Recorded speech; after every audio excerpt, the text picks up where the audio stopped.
The next convention of the ruling United Workers' Party is expected to take place in October. It is a deadline the party leader estimates will not be met. Prime Minister Stephenson King says the groundwork needed to hold that convention has not been completed. He says the party is looking towards holding the convention before year end. In terms of the road to convention, we have not started that process yet, which would entail council meetings, national council, delegates conference, constituency conferences, and a host of preparatory meetings which will eventually take the party into convention. The last convention that elected the present executive took place several years after it was constitutionally due. Held at the Castries Comprehensive School, it cemented the leadership of Stephenson King and was successful in keeping Richard Frederick out of the leadership of the party, beaten as he was for the post of deputy by Leonard Montoute and Ezekiel Joseph.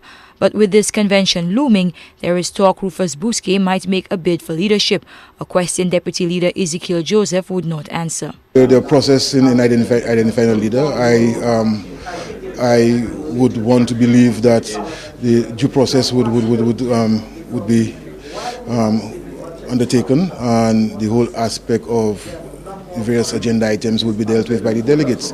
With regards to whether the deadline for October is a reality, I know that the executive is working on that, and I'm hoping that that deadline will be accomplished. But whatever will have to wait beyond October. Although Joseph, unlike his leader, was still hoping to make that deadline, he too cautioned that a lot of work needed to be done before a convention could be held. We are planning to have convention in October.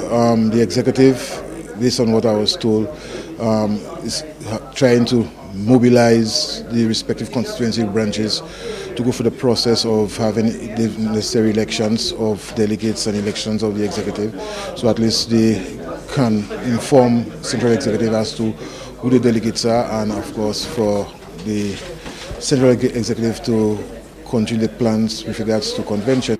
The highlight of the party convention is the election of the executive, and because the party leader is the automatic prime minister, all eyes will no doubt be on who eventually emerges as leader whenever the next convention is held. Carmi Joseph, HTS News, Channel 4.